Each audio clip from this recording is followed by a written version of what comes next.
একটু আবদাৰ আছিল যে এই পাৰাপাৰ কেন্দ্ৰটো আকৌ খুলিব লাগে। আপোনালোকে জানে অসমৰ অকল দুটাই পাৰাপাৰ কেন্দ্ৰ, এটা কৰিমগঞ্জ আৰু এটা আমাৰ মানকাছাৰ।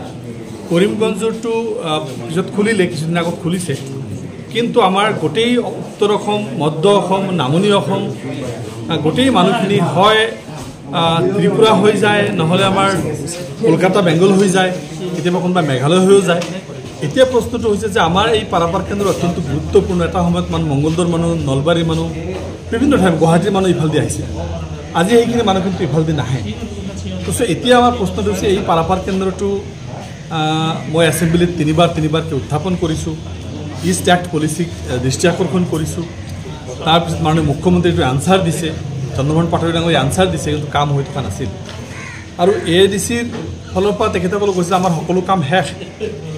যোৱা 12 তাৰিখে মই মাননীয় মুখ্যমন্ত্ৰী ডাঙৰীয়াৰ লগত লগ কৰিছিলোঁ আৰু আমাৰ HM ৰোড আৰু এইটো বিষয়লৈ মই গৈছিলোঁ। আৰু এইটো লগে লগে মোৰ HM ৰোডটো SOPDত দিছে, আৰু লগে লগে আমাৰ পাৰাপাৰ কেন্দ্ৰটো তেখেতে কৈছে যে মই DO লেটাৰ এটা দিব লাগে, মই দিয়াই দিম। মই মুখ্যমন্ত্ৰীক ৰিকুৱেষ্ট কৰিছিলোঁ যে আপুনি এটা DO লেটাৰ দিলেই হৈ যাব। মুখ্যমন্ত্ৰী ডাঙৰীয়াই দিছে, আৰু মই 12 তাৰিখে কৈছোঁ আৰু 18 তাৰিখে লেটাৰ আহিছে। ইমান তৎকালীনভাৱে আমাৰ এই কামটো সম্পূৰ্ণ হ'ল। আৰু এইটো আমি আজি মানকাছৰবাসীৰ কাৰণে, গোটেই অসমবাসীৰ কাৰণে এই পাৰাপাৰ কেন্দ্ৰটো আকৌ মুকলি হ'ল। ইয়াৰ জৰিয়তে প্ৰতিটো ছাত্ৰ, প্ৰতিটো ব্যৱসায়ী, প্ৰতিটো টুৰিষ্ট, প্ৰতিটো মেডিকেল টুৰিষ্ট যিবিলাক থাকিব, সকলো মানুহ বেনিফিটেড হ'ব। মই ভাবোঁ এইটোৰ জৰিয়তে আমাৰ মানকাছৰ দিনে দিনে চব বস্তুৰ পৰা অৱহেলিত হৈ আছে। মানকাছৰ ব্যৱসায় বাণিজ্যৰ ফালৰ পৰা অৱহেলিত হৈ আছে। মানকাছৰ সকলো ক্ষেত্ৰতে বহুতখিনি পিছ পৰি গৈ আছে। এই চেণ্টাৰটো খুলি দি মই মানকাছৰবাসীক যিটো মোৰ প্ৰতি আশা প্ৰত্যাশা তেখেতসকলৰ আছিল, এইটো পূৰণ হ'ল।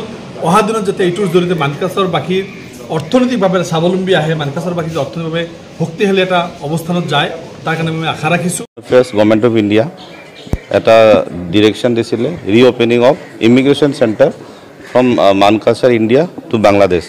সেইটো আমাৰ বিকজ অফ ক'ভিড আপোনাৰ লাষ্ট 2-3 years সেইটো বন্ধ আছিলে। আৰু আমি government of India, government of Assam আমি থেংক ইউ দিব বিচাৰিছোঁ being part of the administration আৰু মানকাছাৰবাসী হিচাপে, যিহেতু আমাৰ ট্ৰেড অলৰেডি আমাৰ ষ্টাৰ্ট হৈছে এতিয়া, আৰু আমাৰ ইন ফিউচাৰ আমাৰ এক্সপৰ্ট ইম্পৰ্টাৰ্ছ, পেচেণ্টছ বা আমাৰ স্মল পেটি বিজনেছমেন তেওঁলোকেও অহা যোৱা কৰিব পাৰিব। আৰু খুব সম্ভৱ চবৰ কাৰণে এইটো এটা লাভদায়ক প্ৰপ'জিশ্যন হ'ব, কালচাৰেল এক্সচেঞ্জ হ'ব। আৰু যিহেতু আজি ৰিঅ'পেনিং নহ'ল, এইটো আপোনাৰ ইয়াৰ দায়িত্বটো আপোনাৰ মেইনলি আমাৰ ছুপাৰিনটেণ্ডেণ্ট অফ পুলিচক দিয়া হৈছে। ইয়াত কিছুমান আপোনাৰ টেকন'লজিকেল নিডছ থাকে আৰু কিছুমান মেন পাৱাৰ ৰিকুৱাৰমেণ্ট আছে।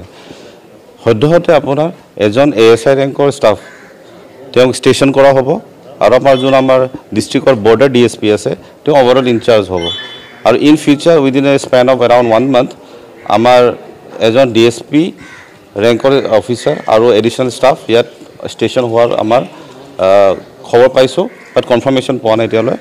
প্লাছ অলপমান টেকন'লজিকেল কিছুমান ৰিকুৱাৰমেণ্ট আছে, আমি যোগাযোগ কৰি আছোঁ পুলিচ ডিপাৰ্টমেণ্টে।